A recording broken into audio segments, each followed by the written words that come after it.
Hello दोस्तों, स्वागत है आपका ऑल पीडीएफ नोट्स चैनल में। आज दोस्तों हम आपके लिए लेकर के हैं एसएससी जो सीएचएसएल और सीजीएल के जो एग्ज़ाम होते हैं उसमें जो क्वेश्चन है वो कैसे आते हैं, तो उसके बारे में हम आपसे आज चर्चा करेंगे।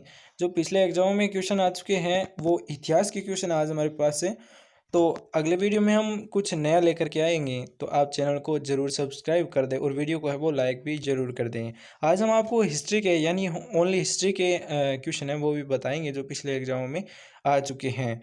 और अगले वीडियो में अगर हिस्ट्री के क्वेश्चन बच जाते हैं तो वो अगले वीडियो में बता देंगे। तो वीडियो का वो लाइक जरूर कर दें। पहला क्वेश्चन रहेगा कि मोहनजोदड़ो में सबसे बड़ी इमारत है वो कौन सी है। यानी दोस्तों जो मोहनजोदड़ो सभ्यता है उसमें सबसे बड़ी जो इमारत थी वो कौन सी थी। ए ऑप्शन था great granary, B great bath, C assembly hall और डी आयताकार भवन। तो इसका आंसर आपको दिया गया है ए ऑप्शन यानी ग्रेट ग्रेनरी है वो मोहनजोदड़ो की सबसे बड़ी इमारत थी। अगला 2 नंबर क्वेश्चन रहेगा सत्यमेव जयते शब्द है वो किस उपनिषद से लिया गया है। ए मुंडकोपनिषद, बी अक्षी उपनिषद और सी गुरुड़ उपनिषद और डी है महावाक्य उपनिषद। तो इसका आंसर है वो रहेगा दोस्तों ये ऑप्शन यानी मुंडकोपनिषद है उससे सत्यमेव जयते शब्द है वो लिया गया है। अगला 3 नंबर क्वेश्चन रहेगा कि निम्नलिखित में से किस हड़प्पा स्थल में बंदरगाह था। ए मोहनजोदड़ो, बी हड़प्पा, सी लोथल और डी आलमगीरपुर। तो दोस्तों जो बंदरगाह था वो गुजरात में था और गुजरात में है वो लोथल है, तो इसका सी ऑप्शन है वो करेक्ट रहेगा। अगला 4 नंबर क्वेश्चन रहेगा कि कौन सा वेद धार्मिक अनुष्ठानों से संबंध रखता है। ए यजुर्वेद, बी ऋग्वेद, सी सामवेद और डी अथर्ववेद। इसका आंसर आपको पता होगा क्योंकि यजुर्वेद में है वो वेद धार्मिक के बारे में है, तो ए ऑप्शन इसका करेक्ट रहेगा। अगला क्वेश्चन है 5 नंबर क्वेश्चन रहेगा कि सिंधु घाटी सभ्यता का एक सभ्यता जो थी उसमें किस युग की सभ्यता थी। यानी टिन की थी। ए ऑप्शन है टिन और बी ऑप्शन हम देखते हैं तो बी ऑप्शन रहेगा इसमें रजत और सी ऑप्शन रहेगा स्वर्ण और डी रहेगा कांस्य। तो इसका आंसर भी दोस्तों डी ऑप्शन रहेगा यानी जो सभ्यता थी सिंधु घाटी सभ्यता वो कांस्य थी। अगला 6 नंबर क्वेश्चन रहेगा वैदिक साहित्य की रचना है वो किस काल में हुई थी। ये क्वेश्चन दोस्तों बहुत ही इंपॉर्टेंट क्वेश्चन है क्योंकि हम आप तक जो पहुंचा रहे हैं ये बहुत ही इंपॉर्टेंट क्वेश्चन है जो लगभग ये रिपीट होते रहते हैं एग्जाम में। तो वैदिक साहित्यिक रचना काल है वो है 3500 ईस्वा पूर्व से 1000 ईस्वा पूर्व के बीच, बी 3500 ईस्वा पूर्व से 2500 ईस्वा पूर्व के बीच और सी है वो 2500 ईस्वा पूर्व से 500 ईस्वा पूर्व के बीच और डी रहेगा इसका 3500 ईस्वा पूर्व से 1000 ईस्वा पूर्व के बीच। तो इसका आंसर है वो रहेगा दोस्तों बी ऑप्शन यानी 3500 ईस्वा पूर्व से 2500 ईस्वा पूर्व के बीच में है वो वैदिक साहित्य की रचना काल है। अगला 7 नंबर क्वेश्चन रहेगा कि जात शत्रु है वो किसका बेटा था। तो ए ऑप्शन है इसका बिंदुसार, बी ब्रह्मदत्त, सी बिंबिसार और डी है वो चेटक। तो इसका आंसर दोस्तों आपको पता होगा कि बिंबासार है उसका जो पुत्र था वो जात शत्रु था। अगला 8 नंबर क्वेश्चन रहेगा कि निम्नलिखित में से अग्नि, दुर्गा, इंद्र या सोम को छोड़कर अन्य सभी वैदिक देवकुल के प्रमुख देवता है। इनमें से एक को छोड़ना है तो बी ऑप्शन इसका करेक्ट रहेगा यानी दुर्गा है वो जो दुर्गा को छोड़कर है वो अन्य सभी वैदिक देवकुल के प्रमुख देवता थे। यानी अग्नि भी थे और इंद्र भी थे और सोम थे तो दुर्गा है वो एक अलग रहेगा, तो इसका बी ऑप्शन है वो करेक्ट रहेगा। अगला 9 नंबर क्वेश्चन रहेगा कि निम्नलिखित में से कौन से शासक मगध साम्राज्य से संबंधित नहीं है। यानी मगध साम्राज्य से संबंधित नहीं है वो कौन सा शासक था। अजातशत्रु या बिंबिसार या राजाधिराज और डी है वो महापद्य। तो इसका आंसर रहेगा सी ऑप्शन यानी राजाधिराज थे वो संबंधित नहीं थे। अगला 10 नंबर क्वेश्चन रहेगा कि बिंबिसार किस वंश के राजा थे। ए मौर्य, बी हर्यक, सी शुंग और डी है वो नंद। तो इसके आंसर की बात करें तो दोस्तों इसका आंसर रहेगा हर्यक वंश यानी जो बिंबिसार है वो हर्यक वंश के राजा थे, तो इसका बी ऑप्शन है वो सही रहेगा। अगला 11 नंबर क्वेश्चन है कि किस भारतीय धर्म में 24 तीर्थंकर हुए थे। ए बौद्ध, बी जैन, सी हिंदू और डी है वो सिख। तो इसका आंसर है वो रहेगा दोस्तों बी ऑप्शन यानी जैन। और दोस्तों बता दें कि आपको हमारे जो डेली सीरीज आती है जीके की यानी जनरल नॉलेज की, तो उसमें ये क्वेश्चन बताया गया है। हम उसे जो सीरीज है उसमें टॉप 10 क्वेश्चन बताते हैं जो पिछले एग्जामों में आ चुके हैं, तो ये इसका प्रूफ रहा क्योंकि ये एग्जाम में आ चुका है। तो डेली सीरीज आज आती है उसको भी आप ज़रूर देख लें क्योंकि क्वेश्चन उसमें भी अच्छे अच्छे बताए जाते हैं। ये एसएससी 10+2 सीएचएसएल में आए हैं। अगला जो 12 नंबर क्वेश्चन रहेगा कि भारत प्रारंभ में राजगृह जो आधुनिक है उड़ीसा, बंगाल या पंजाब, बिहार के राजगीर का प्राकृत नाम है जो मगध की राजधानी थी। तो दोस्तों उड़ीसा, बंगाल, पंजाब, बिहार इनमें से कौन सी जो मगध की राजधानी थी, तो डी ऑप्शन यानी बिहार। डी ऑप्शन करेक्ट रहेगा। अगला 13 नंबर क्वेश्चन रहेगा कि संथारा, संथारा है वो जैन धर्म से या सिख धर्म से या जैन या बौद्ध धर्म समुदाय का एक धार्मिक संस्कार है। संथारा है वो किस समुदाय का एक धार्मिक संस्कार है? तो इसका ऑप्शन है वो सी ऑप्शन, यानी जैन धर्म का है वो संथारा समुदाय एक धार्मिक संस्कार है। अगला क्वेश्चन रहेगा 14 नंबर क्वेश्चन रहेगा, आबू स्थित मशहूर दिलवाड़ा मंदिर निम्नलिखित में से किस समुदाय का पवित्र तीर्थ स्थल है? तो जो माउंट आबू है उसमें दिलवाड़ा जो जैन मंदिर है, तो इससे में यही पूछा है कि पवित्र तीर्थ स्थल है वो किस समुदाय से है, तो जैन तीर्थ कृषि, यानी ए ऑप्शन इसका करेक्ट रहेगा। अगला क्वेश्चन रहेगा 15 नंबर की, जैनियों द्वारा अपने पवित्र ग्रंथों के लिए सामूहिक रूप से किस शब्द का प्रयोग है वो किया जाता है? तो ए अंग, बी प्रबंध, सी निबंध और डी है वो चरित। तो इसका आंसर है दोस्तों वो रहेगा अंग, ए ऑप्शन है वो करेक्ट रहेगा। अगला 16 नंबर क्वेश्चन रहेगा कि केवल्य कौन से धर्म से संबंधित है? ए जैन, बी बौद्ध, सी हिंदू और डी है वो सिख।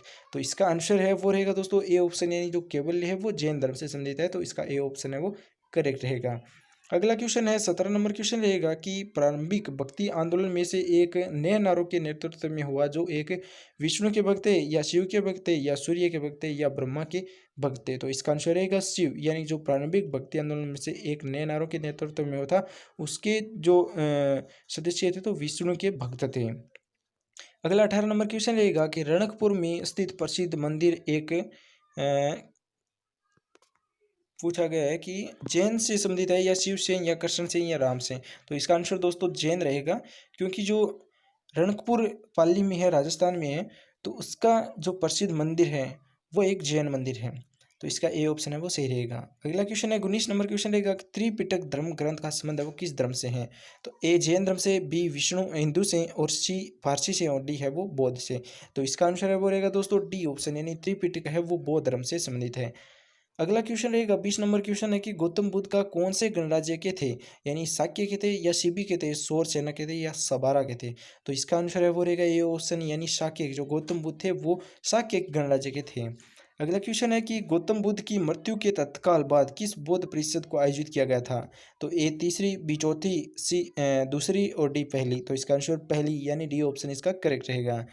अगला 22 नंबर क्वेश्चन है कि त्रिपिटक है वो किस धर्म की पवित्र पुस्तक है? ए जूव धर्म, बी सिख धर्म, सी बौद्ध धर्म और डी मुस्लिम। तो ये जस्ट ये ऊपर क्वेश्चन था उसमें आया था कि त्रिपिटक है वो किस धर्म से संबंधित है, तो बौद्ध धर्म से, यानी सी ऑप्शन इसका करेक्ट रहेगा। अगला क्वेश्चन है दोस्तों 23 नंबर क्वेश्चन रहेगा। 23 नंबर क्वेश्चन है कि बुद्ध के उपदेश है वो किस भाषा में थे? ये क्वेश्चन भी बहुत इंपॉर्टेंट है, क्योंकि ये ज़्यादातर आता है कि बुद्ध के उपदेश है वो किस भाषा में थे? ए उर्दू, बी हिंदू, सी पाली और डी हिब्रू। तो पाली है, यानी जो बुद्ध के जो उपदेश थे वो पाली भाषा में थे, तो इसका सी ऑप्शन है वो करेक्ट रहेगा। अगला 24 नंबर क्वेश्चन है कि किस स्मारक से गौतम बुद्ध ने दुनिया के लिए बौद्ध धर्म के अपने दिव्य ज्ञान का प्रचार किया था? तो ए महाबोधिक मंदिर समूह है, बी हुमायूं का मकबरा, सी कुतुब मीनार और डी है वो लाल किला फ्रीसर। तो इसके जो ऑप्शन है उसको आप देखकर भी इसका आंसर आप करेक्ट सही कर सकते हैं, क्योंकि इसका ए ऑप्शन है महाबोधिक मंदिर समूह है, और जो हुमायूं का मकबरा ये मुगल थे उससे संबंधित है, तो ये गौतम बुद्ध से संबंधित नहीं है, तो ए ऑप्शन इसका करेक्ट रहेगा। अगला 25 नंबर क्वेश्चन रहेगा कि कलिंग का युद्ध है वो किस वर्ष में लड़ा गया था? दोस्तों ये क्वेश्चन बहुत इंपॉर्टेंट है, क्योंकि ए ऑप्शन इसका 261 ईसा पूर्व, बी 161 बीसी और सी 361 बीसी और डी है वो 461 बीसी। यानी मामला ये जो 61 वाला है उसमें गड़बड़ होता है। इसके चार ऑप्शन दिए गए। अब पता होता है स्टूडेंट को कि 61 है, लेकिन 261 है कि 161 है, 361 है कि 461 है? तो इसका आंसर है वो रहेगा दोस्तों ए ऑप्शन, यानी 261 बीसी, यानी ईसा पूर्व में जो कलिंग का युद्ध हुआ था तो वो 261 बीसी में हुआ था। अगला क्वेश्चन रहेगा 26 नंबर क्वेश्चन है कि कौन सी गुफाएं बौद्ध धर्म, हिंदू धर्म और जैन धर्म के धार्मिक कला की सांस्कृतिक मिश्रण है? ए एलोरा, बी अजंता, सी एलिफेंटा और डी है वो बादामी। तो इसका आंसर है वो रहेगा ए ऑप्शन, यानी एलोरा। अगला क्वेश्चन रहेगा दोस्तों 27 नंबर की, मौर्य साम्राज्य की राजधानी वह कहाँ स्थित थी? ए वैशाली, बी पाटलिपुत्र, सी लुम्बिनी और डी इसका ऑप्शन रहेगा गया। तो इसका आंसर है वो रहेगा पाटलिपुत्र, यानी मौर्य साम्राज्य की राजधानी थी वो पाटलिपुत्र में थी, तो इसका बी ऑप्शन है वो सही रहेगा। अगला क्वेश्चन है 28 नंबर की, कलिंग का युद्ध किस जो वर्ष में हुआ था? तो ए 261 बीसी, यानी पीछे भी ये आ चुका है, 2 बार क्वेश्चन आ चुका है। SSC 10+2 CHSL में आया है, 20/1/2017 का जो एग्ज़ाम था उसमें आया था, और ऊपर दिया गया है उसमें पता करें हम कि SSC 10+2 CHSL 27/1/2017 को आया था, ये रिपीट हो गया। तो चलिए अगला क्वेश्चन देखते हैं हम। ये 20 को है वो 27 को आया था। चंद्रगुप्त यानी 322 और 298 पूर्व जो काल था चंद्रगुप्त का, वो किस वंश का शासक था? ए मेवाड़ का था, या बी मौर्य का था, सी मुगल का था, डी या पेशवास का था। तो जो दोस्तों बी ऑप्शन है यानी मौर्य, चंद्रगुप्त मौर्य थे, तो मौर्य संबंधित मौर्य वंश से संबंधित थे। अगला 30 नंबर क्वेश्चन रहेगा कि राजा हर्ष ने अपनी राजधानी है वो स्थानांतरित की थी, दिल्ली से देवगिरी की थी, या थानेश्वर से कन्नौज, या कंबोज से कन्नौज, या वालाबी से दिल्ली। तो बी ऑप्शन आपको दिखाई दे रहा होगा कि थानेसर से कन्नौज है वो राजा हर्ष ने अपनी राजधानी वो स्थानांतरित की थी, तो इसका बी ऑप्शन करेक्ट रहेगा। अगला 31 नंबर क्वेश्चन है कि चंद्रगुप्त मौर्य है वो किस सन में पैदा हुए थे? ए 563 बीसी में, बी है वो 340 बीसी में, सी है वो 189 बीसी में, और डी है वो 99 बीसी में। तो इसका आंसर है वो रहेगा बी ऑप्शन, यानी 340 बीसी में है वो चंद्रगुप्त मौर्य है पैदा हुए थे, तो इसका बी ऑप्शन सही रहेगा। अगला क्वेश्चन है कि चंद्रगुप्त मौर्य है वो किस धर्म के प्रबल अनुयायी थे? ए रहेगा इसका ऑप्शन जैन धर्म से। अगले ऑप्शन हम देखें तो अगले ऑप्शन है सिख धर्म से, बी बौद्ध धर्म से, और डी है वो जैन धर्म से। यानी दोस्तों जैन धर्म से हैं वो संबंधित थे, तो इसके आंसर है वो रहेगा जैन धर्म। ए ऑप्शन इसका करेक्ट रहेगा, क्योंकि चंद्रगुप्त मौर्य थे वो एक जैन धर्म के अनुयायी थे। अगला क्वेश्चन रहेगा 33 नंबर क्वेश्चन है कि अशोक किस राजवंश के राजा थे? ए हर्यक, बी प्रद्योत, सी मौर्य, और डी नंद। तो इसका आंसर है दोस्तों मौर्य, यानी अशोक है वो मौर्य वंश से संबंधित थे, तो सी ऑप्शन इसका करेक्ट रहेगा। ये सिंपल क्वेश्चन है, अगर आप हिस्ट्री थोड़ा बहुत भी पढ़ लेते हैं तो ये क्वेश्चन कर देते हैं। बिंदुसार किसका पुत्र था? ए अकबर का, बी अशोक का, सी चंद्रगुप्त का, और डी शिवाजी का। तो दोस्तों चंद्रगुप्त के जो पुत्र थे वो बिंदुसार थे, तो इसका सी ऑप्शन है वो करेक्ट रहेगा। अगला 35 नंबर क्वेश्चन है कि अशोक है वो किस राजवंश के एक सम्राट थे? तो मौर्य, यानी ये क्वेश्चन भी 2 बार आ चुका है। ये एग्जाम जो होता है जिसमें पारी होती है उसमें ये क्वेश्चन है वो रिपीट होते रहते हैं, क्योंकि ये क्वेश्चन बहुत ही इंपॉर्टेंट है। अगर आप हिस्ट्री पढ़ना स्टार्ट करते हैं तो स्टार्ट में ही पता चल जाता है कि अशोक मौर्य वंश से है वो संबंधित थे, एक सम्राट थे। इसका सी ऑप्शन है वो सही रहेगा। 36 नंबर क्वेश्चन है कि महान अशोक यानी 273 से 232 ईसा पूर्व में इनका काल था, किस वंश के शासक थे महान अशोक? तो मौर्य वंश से संबंधित थे, तो इसका सी ऑप्शन करेक्ट रहेगा।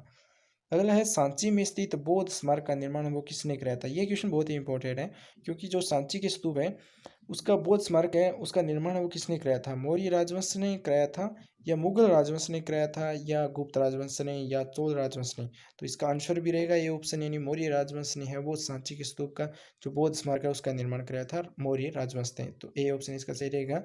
अगला क्वेश्चन है कि चंद्रगुप्त मौर्य पाटलिपुत्र में पैदा हुआ था, जो अब मध्य प्रदेश में, या छत्तीसगढ़ में, या उत्तर प्रदेश में, या बिहार में?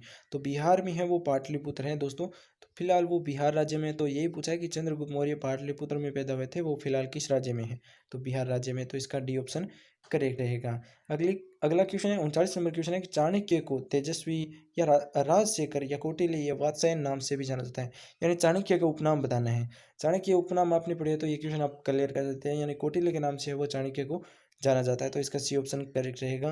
अगला क्वेश्चन है कि कलिंग युद्ध के पश्चात सम्राट अशोक ने किस धर्म को स्वीकार किया था? ए बौद्ध धर्म, बी जैन धर्म, सी ईसाई, और जो डी है वो जुदाइज्म। तो इसका ए ऑप्शन, यानी कलिंग युद्ध के पश्चात सम्राट अशोक ने है वो बौद्ध धर्म को स्वीकार किया था, तो इसका ए ऑप्शन करेक्ट रहेगा। इंपॉर्टेंट क्वेश्चन है दोस्तों, बहुत ही इंपॉर्टेंट क्वेश्चन है जो पिछले एग्जाम में बार बार आते हैं। अशोक के शिलालेख पर किस लिपि का प्रयोग किया गया था? ये क्वेश्चन भी बहुत इंपॉर्टेंट है। देवनागरी, या ब्राह्मी, और सी गुरुमुखी, और डी संस्कृत। तो जो ब्राह्मी लिपि थी वो अशोक के शिलालेख में पाई गई है, तो इसका बी ऑप्शन करेक्ट रहेगा। अगला क्वेश्चन है 42 नंबर क्वेश्चन रहेगा, चाणक्य किस प्रमुख सलाहकार थे? किसके जो प्रमुख सलाहकार थे, सॉरी। ए ऑप्शन है चंद्रगुप्त मौर्य के, बी बाबर के, सी अकबर के और डी है वो कौटिल्य के। तो ए ऑप्शन है वो करेक्ट रहेगा, चंद्रगुप्त मौर्य, यानी चाणक्य है वो चंद्रगुप्त मौर्य के सलाहकार थे। अगला क्वेश्चन रहेगा, निम्नलिखित में से कौन शासक कुषाण वंश से था? यानी विक्रमादित्य था, या खड़वीसे फर्स्ट, या पुष्यमित्र, या दंती दुर्ग। तो बी ऑप्शन यानी खड़वीसे है फर्स्ट, जो कुषाण वंश से थे। बी ऑप्शन इसका करेक्ट रहेगा। अगला 44 नंबर क्वेश्चन है कि निम्नलिखित में से कौन कनिष्क के राजवेद था? नागार्जुन, बी वासुमित्र, सी चरक और डी है वो पतंजलि। तो इसका आंसर रहेगा चरक, यानी सी ऑप्शन है वो करेक्ट रहेगा दोस्तों। जो चरक है वो कनिष्क के राजवेद थे, तो सी ऑप्शन सही रहेगा। अगला 45 नंबर क्वेश्चन है कि किस साम्राज्य को हिंदुत्व का स्वर्ण युग माना जाता है? ए मुगल, बी मौर्य, सी गुप्त और डी चोला। तो इसका आंसर रहेगा सी ऑप्शन, यानी गुप्त। हिंदुत्व का स्वर्ण है वो गुप्त को माना जाता है। अगला क्वेश्चन है कि अशोक को आरंभिक भारत का प्रसिद्ध शासक माना जा सकता है जिन्होंने वर्तमान के तटीय उड़ीसा पर विजय प्राप्त किया था, यानी प्रयाग पर किया या पाटलिपुत्र पर या तक्षशिला पर। तो इसका आंसर हम देखें तो जो कलिंग, ये डी ऑप्शन है, यानी कलिंग है उस पर उन्होंने विजय प्राप्त किया था, तो इसका डी ऑप्शन करेक्ट रहेगा। अगला क्वेश्चन है कि आर्यभट्ट और कालिदास किस गुप्त शासक के दरबार में थे? यानी A Chandragupta second, B Kumaragupta first, C Samudragupta और डी स्कंदगुप्त। तो इसका ए ऑप्शन यानी चंद्रगुप्त सेकंड थे। आर्यभट्ट और कालिदास है वो गुप्त चंद्रगुप्त सेकंड शासनकाल के दरबारी थे। अगला क्वेश्चन रहेगा 48 नंबर, भारत के इतिहास में किसके शासनकाल को भारत का स्वर्णिम युग कहा जाता है? यानी मराठा साम्राज्य, बी मुगल साम्राज्य, सी गुप्त साम्राज्य और डी है वो मौर्य साम्राज्य। तो इसका सी ऑप्शन करेक्ट रहेगा, यानी गुप्त साम्राज्य, सी ऑप्शन सही रहेगा। अगला क्वेश्चन है कि प्रभावती गुप्त आरंभिक भारत के सबसे महत्वपूर्ण शासक, यानी लगभग 375 से 415 ईस्वी पूर्व की पुत्री थी। ए श्री गुप्त प्रथम, बी चंद्रगुप्त द्वितीय, सी विष्णुगुप्त प्रथम और डी है वो समुद्रगुप्त। तो इसका आंसर बी ऑप्शन यानी चंद्रगुप्त द्वितीय है वो करेक्ट रहेगा। आज का जो हम लास्ट क्वेश्चन, यानी दोस्तों वीडियो बहुत लंबा चला जाएगा, तो 50 क्वेश्चन ही बता पाएंगे। अगला जो क्वेश्चन रहेगा वो अगले वीडियो में ही आपको बताएंगे। क्वेश्चन बहुत सारे हैं, तो धीरे धीरे करके हम डेली आपको 50-50 क्वेश्चन बताएंगे तो भी क्लियर कर देंगे। तो अंतिम क्वेश्चन है कि घटोत्कच जिनके 290 से 305 ईस्वी पूर्व में राज्य किया था, किस साम्राज्य का राजा था? ए कण्व साम्राज्य, बी गुप्त साम्राज्य, सी शुंग साम्राज्य और डी मौर्य साम्राज्य। तो इसका बी ऑप्शन दोस्तों सही रहेगा, यानी गुप्त साम्राज्य है वो घटोत्कच जिसने थे उसके साम्राज्य थे गुप्त साम्राज्य संबंधित थे। तो इसका बी ऑप्शन है वो सही रहेगा। दोस्तों ये क्वेश्चन आपको कैसे लगे, वीडियो को लाइक जरूर कर दें, क्योंकि अगले क्वेश्चन बहुत इंपॉर्टेंट रहेंगे। तो चैनल को सब्सक्राइब भी जरूर कर दें, क्योंकि क्वेश्चन आपको तैयारी करनी है तो पिछले क्वेश्चन देखने होंगे, और धीरे धीरे हम आपको सभी क्वेश्चन बता